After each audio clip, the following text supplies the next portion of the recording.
boa noite, amigos, companheiros aqui do Grupo Espírita Beneficente Maria Dolores. Nós continuamos aí a nos encontrar através dessas possibilidades virtuais que a tecnologia tem nos proporcionado, pela necessidade ainda do distanciamento dentro desta dificuldade mundial que é a pandemia. Mas vamos então aproveitar esses momentos que antecedem a esta atividade, que é a atividade da palestra, para podermos divulgar então as atividades que são produzidas todos os dias da semana através desses canais que nós estamos utilizando. Lembrando que aqueles que querem nos acompanhar podem estar procurando aí pelo YouTube, no canal Amador Espírita, pelo Facebook também, pelo Instagram, para que possam acompanhar então as atividades geradas por nós.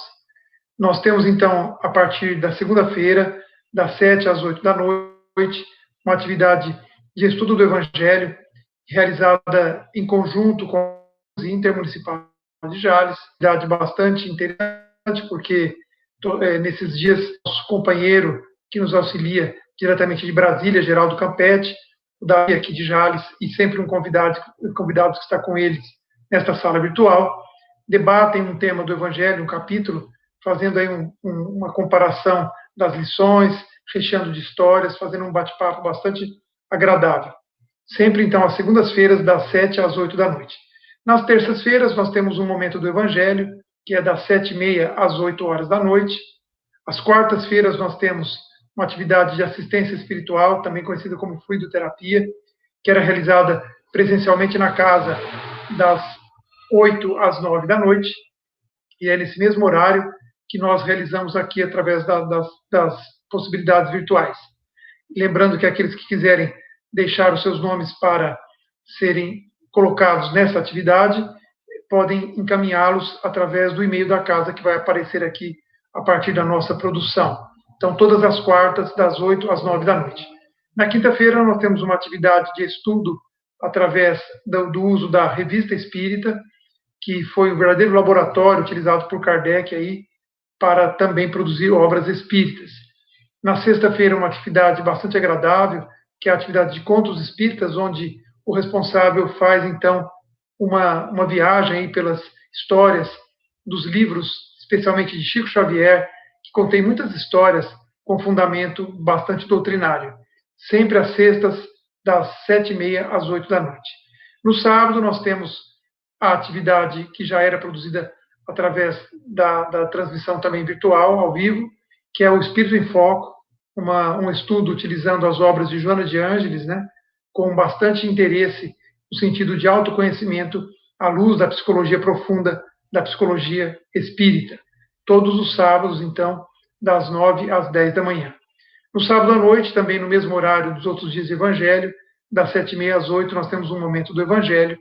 E no domingo, nós temos, pela manhã, o estudo da mocidade espírita, das 10 às 11 da manhã, como também era realizado na casa, e depois à noite, no horário em que tínhamos as palestras presenciais, nós temos a palestra também aqui pelas redes, a partir das 7h30 da noite, das 7h30 até umas 8h10, 8h15.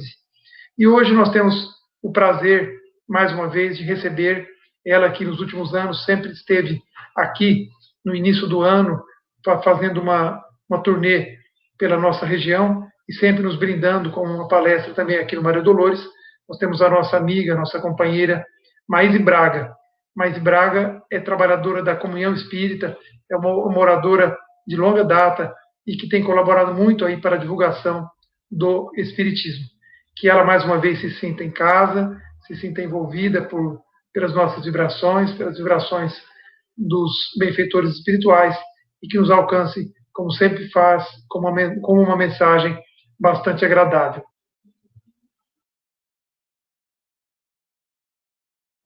Queridos amigos do Maria Dolores, saudade! Embora eu tenha estado com vocês esse ano, ainda em março, e tenha sido essa minha única viagem, parece que faz tanto tempo. Entretanto, tenho certeza que no próximo ano estaremos juntos novamente. Todos vacinados, prontos para os abraços, para os beijos, para contar como foi esse ano tão difícil. Mas o interessante é pensar que, saídos do mundo espiritual, todos nós, acredito, sabíamos, talvez não com detalhes, que uma pandemia nos envolveria a todos. Mas sabíamos, como em outras vidas soubemos, que estávamos vindo à Terra para mudar a nós mesmos.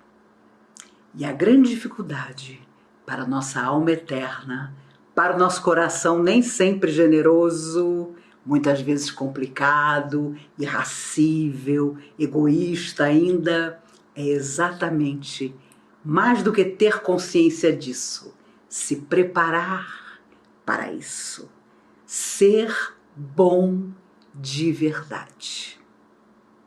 E eu tenho me recordado nas palestras que tenho feito para vários locais do país, sempre lembro as pessoas que Emmanuel dizia através do Chico: o único objetivo da alma que vem à Terra é fazer o bem. O único. É claro que nós voltamos para amar, sonhar, realizar, reencontrar, mas ele afirma: o único objetivo da alma que vem à Terra é fazer o bem. E quando você olha para dentro de você mesmo, para tudo em volta, e você vê que raramente conseguimos fazer o bem de verdade, aí percebemos a diferença entre nós que saímos de lá e mergulhamos um dia na carne e nós que estamos aqui. E olha que somos privilegiados, porque em algum momento da nossa existência a doutrina espírita surgiu. Se não através do nascimento, através de alguma dificuldade, de um livro, de um amigo, de uma oportunidade. Então nos indagamos: que doutrina é essa? Como é que eu posso crer e mudar a minha vida dentro dessa doutrina? E eu confesso a vocês que se eu não fosse espírita, eu não acreditaria em Deus. Porque fica cada vez mais difícil justificar tudo que se passa e até mesmo os horrores que o homem espalha na Terra se nós não entendemos os postulados da doutrina espírita. Sou tão antiga na doutrina espírita que um dirigente dizia: eu nunca li o livro dos espíritos, ou então, nunca li o livro dos médiuns, o que sabemos que é um verdadeiro absurdo. Mas há mais de 40 anos atrás parecia uma coisa interessante. Nossa, fulano nunca leu esses livros e olha a mediunidade que fulano tem. E hoje nós sabemos, mediunidade que parecia um barco a uma troca. Porque se você não tem conhecimento, você é levado pelas influências as mais diversas, nem sempre positivas. E aí surgem os equívocos.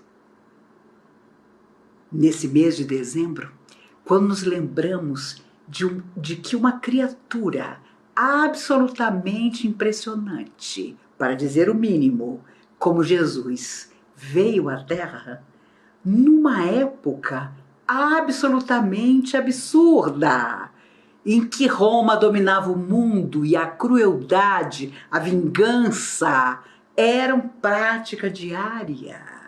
Uma mãe ensinava a seus filhos o domínio, a escravizar, a não respeitar, se ela era da nobreza ou mesmo da burguesia romana. E cabia aos escravos simplesmente conformar-se ou revoltar-se, e eram tremendos os crimes e as crises. Portanto, o que se vê hoje na Terra, em muitas partes, portas adentro do nosso coração inclusive, nunca deixou de existir. Já acontecia na época de Jesus. E ele veio nos fazer uma proposta absolutamente maluca, de amar a Deus, que não era mais o Senhor dos exércitos, mas um Pai amoroso, de amar o próximo, perdoando-lhe todas as vezes que houvesse alguma ofensa. Imagine você fazer isso com seus inimigos. E aí você percebe que em todas as palavras e nos seus silêncios também, Jesus nos fala de como ser bom, de como realmente vivenciar uma existência de equilíbrio.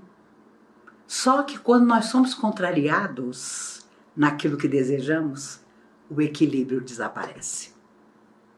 Nós queremos que seja do nosso jeito. E os espíritas, então, minha Nossa Senhora. Eu sei que não falo para vocês, queridos amigos do Maria Dolores, que tem tantos dirigentes e orientadores maravilhosos e naturalmente procuram seguir os exemplos deles, mas estou falando para um enorme número de pessoas que estão dentro da doutrina espírita completamente desavisados das mudanças que ela propõe e que nós precisamos seguir. Às vezes falamos de irmãos de outras religiões, mas nos esquecemos de olhar para o ambiente que deveria ser totalmente acolhedor e fraterno, que é o ambiente da casa espírita. Que é ali que nós vamos nos abrigar, é ali que a nossa bateria de forças vai ressurgir depois de longos reveses, de lutas, de perdas, de dificuldades. Muitas vezes sabemos, a nossa casa, a nossa pequena família, não é o local onde encontramos as grandes afinidades. As afinidades estão, às vezes, nas amizades. Portas adentro da própria casa religiosa que o nosso coração escolheu. No nosso ambiente de trabalho até. Mas dentro de casa, onde as lutas permanecem, estão, obviamente, os nossos desafios. Os espíritos nos últimos anos têm falado, através de variados médiuns, sobre a enorme dificuldade de administrar nos hospitais do mundo espiritual espíritas que retornam à verdadeira vida fracassados na tarefa que deveriam ter desempenhado na Terra. E nós não podemos alegar ignorância, porque é uma espécie de característica do espírita dizer: eu já li praticamente tudo que existe para ler na doutrina espírita. De cada 10 livros do Chico, 9 com certeza eu já li. O problema é quando somos chamados ao serviço. E ainda existe muita gente que espera as grandes tarefas. Não, isso não é para mim. Eu não vou me desgastar por pequenas coisas. Eu preciso de algo maior. Conheci pessoas na década de 70 do século passado que, se você não deixava que elas psicografassem nas paredes do centro, você não servia nem para recebê-la dentro do centro. Ou seja, a pessoa já chegava no delírio absoluto. Quando eu era garota, se falava muito de obsessão, mas também de fascinação, que é quando você acredita que ninguém tem o que ensinar a você. E você é que chegou ontem, mas tem muito a ensinar. E mais do que isso, tem muito a discordar. Tenho certeza que não acontece com vocês no trabalho que realizam.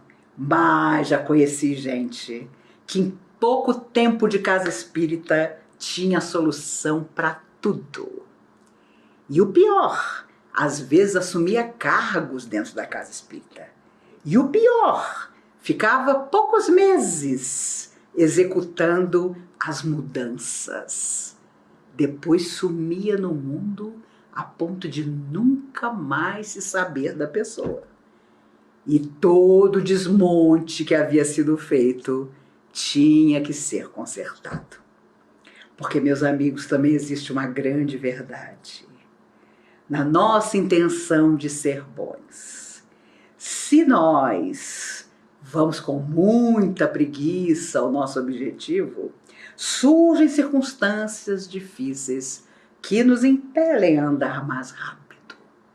E quando os mentores espirituais de uma casa consideram que basta, que os encarnados já criaram uma bagunça suficiente, aparece um vento que você não sabe de onde vem, derruba metade, faz desaparecer a outra metade, tudo se acalma e começamos de novo.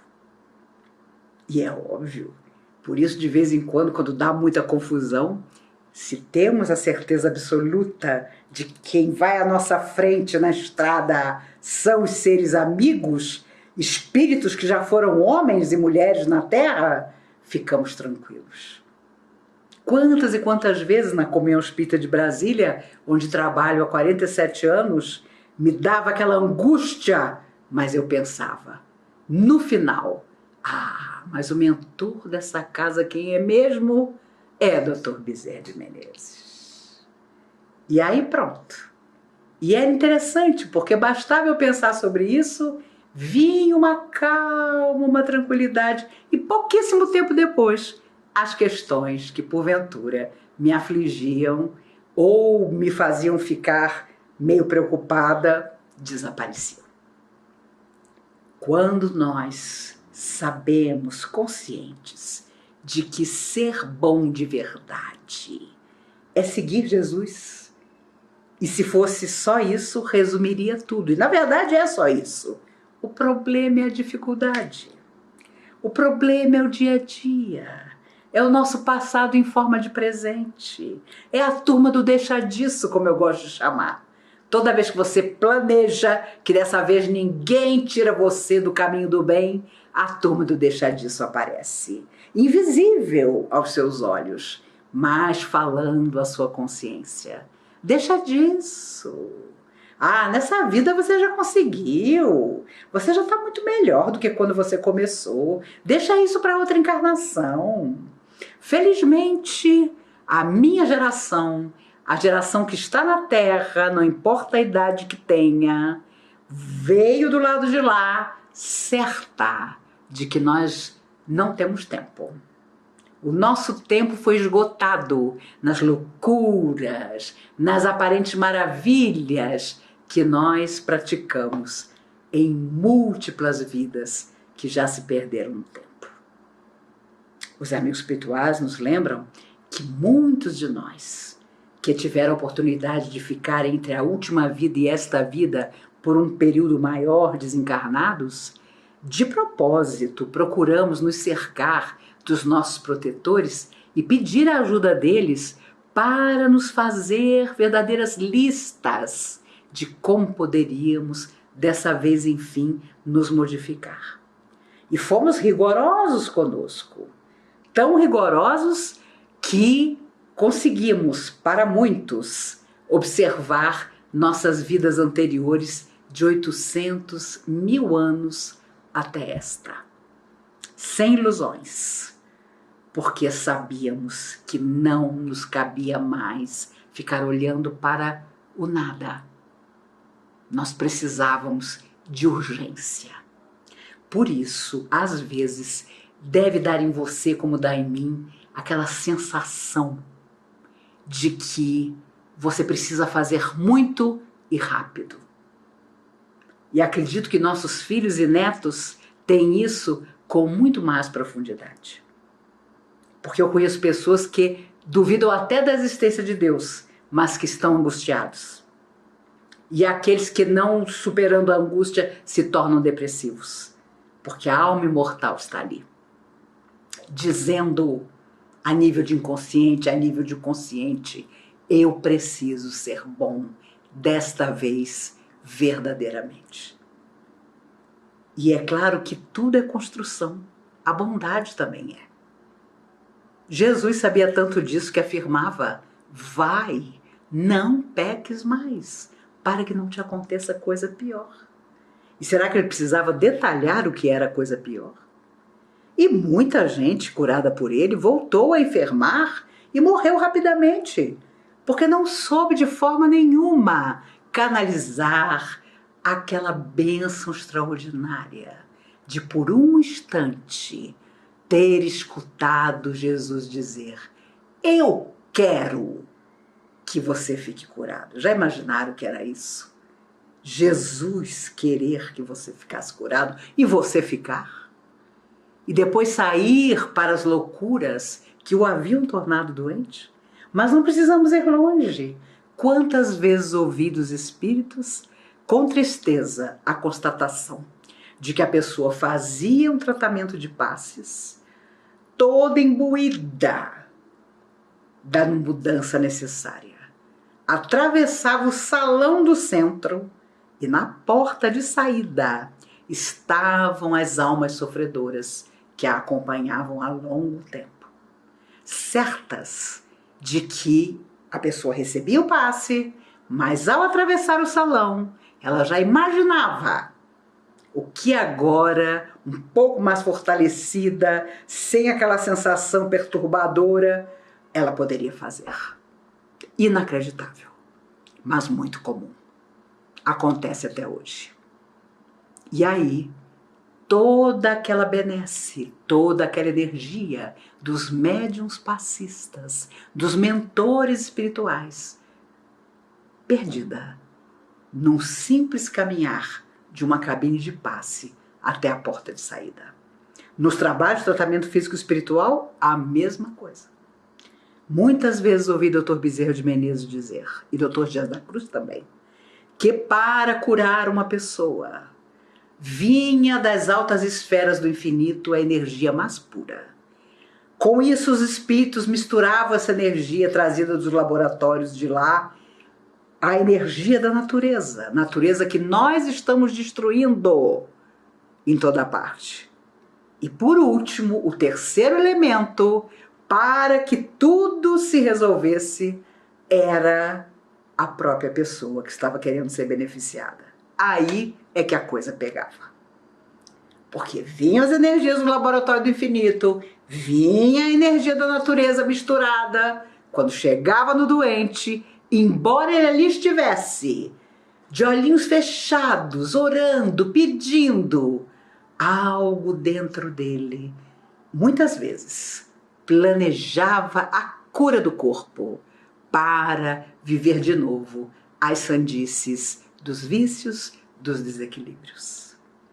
Então nós não somos fáceis, somos muito complicados. Jesus sabia tanto disso que se tivesse pensado 2 vezes, com certeza não teria vindo à Terra. Ele não veio achando que seria amado por todos, que seria totalmente idolatrado, que encontraria no coração do homem daquela época a solução ideal para que a Terra desse um salto positivo para a frente. Ele conhecia todas as lutas, todos os nãos, todas as dificuldades. Mesmo assim, procurou os homens mais simples, aqueles que já tinham com ele um compromisso anterior e que ia deixar na terra ao partir. Imagine você seguir um homem durante 3 anos, esse homem cantando o seu coração, falando de toda a beleza de que a vida podia ser feita, de toda a energia iluminada que existia em você, vós sois deuses, e que você podia passar para os outros e viver envolvido, e 3 anos após ver esse homem crucificado como um ladrão. Imagine o impacto que isso foi para os discípulos. Então surge a Casa do Caminho, onde eles começam a receber até crianças incorporadas por entidades da sombra, porque a notícia que nós demos na época para os abismos foi de que Jesus tinha estado aqui. Nós o recusamos, o colocamos para fora da terra, e agora a sombra podia dominar o planeta. De alguma forma, até hoje, nós estamos transmitindo essa mensagem. Porque ao invés da bondade, ao invés de sermos, enfim, bons de verdade, nós estamos ainda endereçando Há quem está em desequilíbrio e loucura de que nós, no fundo, não queremos eliminar os nossos desequilíbrios mais profundos, porque nem mesmo um autoconhecimento real nós temos coragem de fazer. Sempre apontamos o outro. Nossa, você viu fulano? Meu Deus, como fulano está desequilibrado. Nossa, nunca vi ele desse jeito. Que desgosto, meu Deus, para a família, para todo mundo. Cada vez que encontro está pior. Mas ao olhar para nós mesmos, nós invariavelmente damos a nós mesmos o benefício, o alento. Ah, no fundo meu coração é bom. No fundo eu me contento com pouco. No fundo eu sou um inadaptado na Terra. No fundo esse não é o meu planeta. Estou aqui por engano. Já escutei muita gente dizendo isso. Eu não vim aqui com endereço. Eu não sei como eu reencarnei. Eu com certeza deveria estar num planeta mais avançado. E há também quem diga, tenho certeza que é minha última existência na Terra. Não volto mais. Estou endereçado a um planeta mais evoluído. Como se houvesse uma escada mágica que nos levasse para lá. Estamos compromissados com a Terra há muito tempo. E por isso ela ainda é o nosso hospital escola. E já foi o nosso hospício por muito tempo.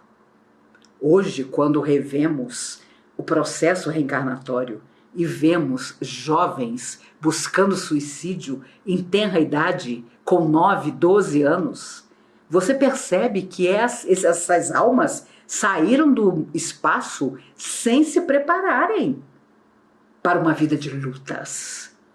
Parece que elas mergulharam, fugindo de si mesmas, e quando chegam aqui, podem ter todas as facilidades que se desencorajam. Não querem mais estar na Terra. Querem encontrar motivos para a desistência. Com quantos pais já conversei, paralisados, porque não havia explicação para o filho ter fugido de si mesmo e da vida na Terra. Filhos que tinham absolutamente tudo e, de repente, a surpresa completamente infeliz.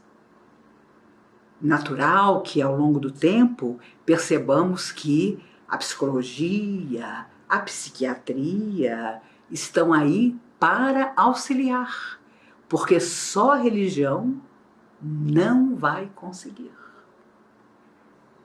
Quando se fala de bondade, há muitos dos jovens que hoje estão no mundo, eles ficam sem entender o que seja a real solidariedade, o compromisso, em compensação a outros, aos milhares, talvez milhões, que estão indo para as ruas em todos os lugares do mundo para exigir um mundo melhor.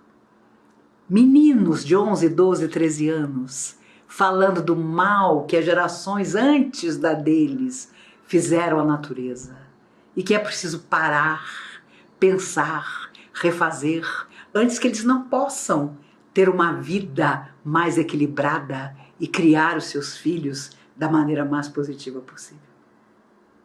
Então, de vez em quando vejo as notícias, eu penso, a Terra é mesmo essa mescla de luz e sombra. Ainda somos o planeta das provas e das expiações. Chico Xavier dizia que em 2057 ele acreditava que os primeiros albores do terceiro milênio instalados no coração do homem se fariam sentir.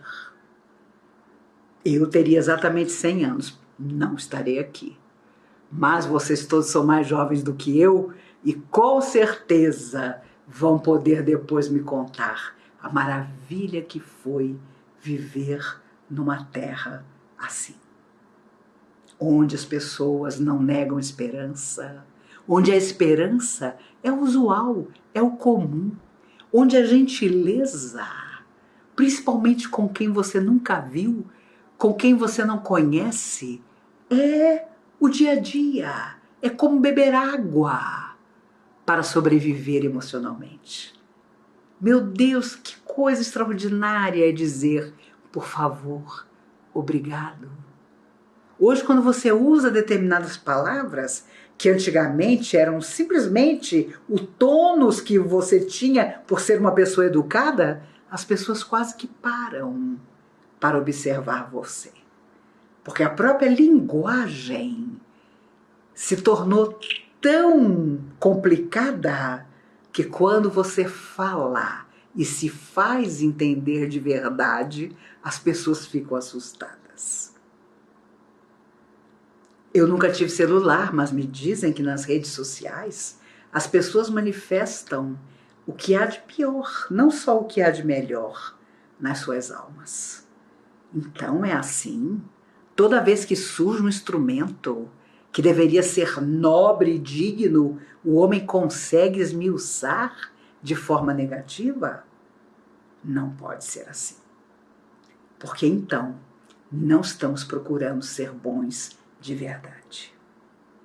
E como nós vamos fazer qualquer crítica a quem afirma não acreditar em nada, se nós que dizemos acreditar em tanta coisa, inclusive que a morte não existe e que voltaremos da morte quantas vezes forem necessárias, não sairemos jamais da vida? Como é que a pessoa que não crê nisso vai poder ser criticada por nós? Se nós acreditamos em tudo isso, mas não conseguimos simplesmente realizar. Eu já comentei com amigos que quando tudo isso começou, a pandemia começou, eu tinha certeza absoluta que quando tudo terminasse, nós estaríamos todos muito melhores do que quando as coisas ficaram difíceis no início. Hoje eu tenho dúvidas, porque as máscaras estão caindo em toda parte. E às vezes o que vemos não é o melhor das pessoas. Brotando. Imaginei que haveria tanta esperança. E até hoje quando me perguntam, e aí Maíse, 9 meses dentro de casa, o que você anda fazendo? Eu costumo dizer, eu estou pensando nas coisas maravilhosas, nas viagens incríveis que eu vou realizar depois que tudo isso passar. Vacina? Nem preciso dizer a vocês, meus amigos de Jales, que eu estou preparada para todas elas. Ainda vou ser entrevistada na televisão. A senhora tomou todas? Todas. E vou descrevê-las em detalhes. Porque é óbvio que até para respeitar todas as pessoas do mundo que partiram e estão partindo, tantas delas por pura invigilância, porque não respeitaram a si mesmas e não cuidaram também do outro. Ah, Maíse, mas é uma pandemia. Essas pessoas tinham mesmo que morrer. Será? Será que todos que partiram até agora e os que ainda vão partir tinham mesmo? Confesso a vocês que paro às vezes para pensar, mas acho que todos nós que ainda vamos ficar temos que dignificar cada ser que partiu fazendo o nosso melhor. Sendo mais alegres, rindo mais, indo mais atrás dos nossos sonhos, fazendo aquela viagem que você adiou sempre, dando aquele telefonema que você sabe que a outra pessoa nunca vai dar, mas chegou a sua vez de fazê-lo. Dizendo às pessoas com toda tranquilidade, eu te amo, olhando nos olhos, seja de quem for. Ainda há tantas coisas bonitas para se viver, porque se nós realmente procuramos ser bons de verdade, até um planeta difícil como a Terra E ele é difícil porque nós que estamos nele somos ainda difíceis. Fica maravilhoso quando nós deixamos que os nossos sonhos preencham todos os lugares. Precisamos fazer isso. Precisamos todos os dias agradecer a Deus por tudo. Perguntaram a Chico Xavier certa vez: Chico, quando você comete um grande erro, o que é que você faz? E ele, com a maior tranquilidade, disse: quando eu acordo, me sento na beirada da cama, olho para o céu azul e digo: Jesus, aqui estou eu mais uma vez. Comecemos de novo. Sejamos bons de verdade. Sabe, que a nossa disciplina, que nós afirmamos ter para tanta coisa, nós possamos usar para as belezas que nós podemos espalhar. Não fiquemos esperando as grandes coisas. Vamos construir nosso caminho através das pequeninas coisas, das pequenas gotas.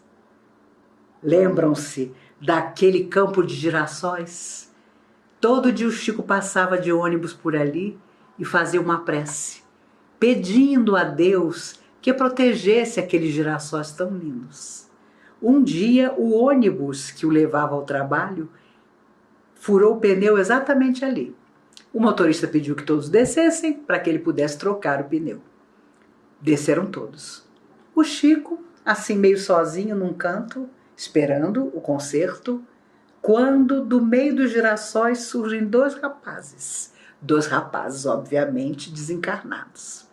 E os dois, muito alegres, disseram ao Chico: nós viemos te agradecer. E o Chico: a mim? Aproveitamos que você está aqui parado e viemos te agradecer, porque somos nós dois os responsáveis por esse campo de girassóis. E todos os dias, quando você passa aqui, lança através da sua oração uma vibração de carinho na nossa direção, na direção dos girassóis. E o Chico, emocionado, dizia: já imaginaram se um campo de girassóis tinha protetores espirituais e estavam ali para me agradecer? Eu que nada tinha feito, a não ser pedir a Deus que os girassóis fossem protegidos. Imagine o que Jesus não é capaz de fazer nas nossas vidas quando nós realmente queremos amar e servir. Por isso, meus queridos, tenho absoluta certeza que o dia de amanhã vem perto e o melhor das nossas vidas ainda não aconteceu. Ainda vai acontecer. Com que alegria nos reveremos. Eu já comentei com a Célia que talvez, quem sabe, de volta ao começo, eu retorne ano que vem a Jales, do mesmo jeito que eu saí daí e cheguei a Brasília no dia 16 de março e descobri que não podia mais sair de casa porque, com a minha idade, com as minhas dificuldades, eu precisava estar recolhida também para não infectar a ninguém. Não seria outro lugar que eu escolheria para começar de novo a fazer o que eu amo, palestras pessoalmente. Ah, Maís, e como é fazer palestra pelo computador? Muito ruim, porque não vejo os olhos de vocês, porque não recebo energia, o ectoplasma de vocês, e vocês não imaginam quanto do meu, nesse momento, eu tenho aqui para doar. Mas tudo passa, só o que permanece é o bem que nós plantamos portas adentro de nossa alma e na direção de todos aqueles que precisam de nós, principalmente os mais infelizes, os mais solitários, os mais desequilibrados, os mais sozinhos. Sem intolerância, sem nenhum preconceito, vamos refazer o mundo. Se não der tempo, vamos refazer nossa própria consciência e haveremos de ser intensamente felizes. Fomos criados para essa felicidade que virá a pouco e pouco para nós. Até o nosso próximo encontro. Eu tenho certeza que depois de vacinados, abraçando-nos, com que saudade nos lembraremos das conversas que tivemos pelo computador, mas principalmente das coisas boas que poderemos contar uns aos outros. Como ser bom de verdade é um sonho permanente que há de nos acompanhar por longo tempo, até que consigamos realizá-lo.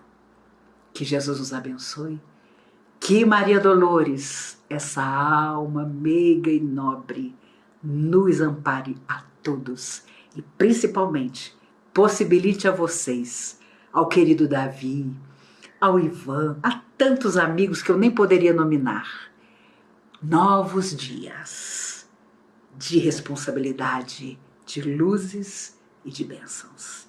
Que todos eles nos guardem hoje e sempre.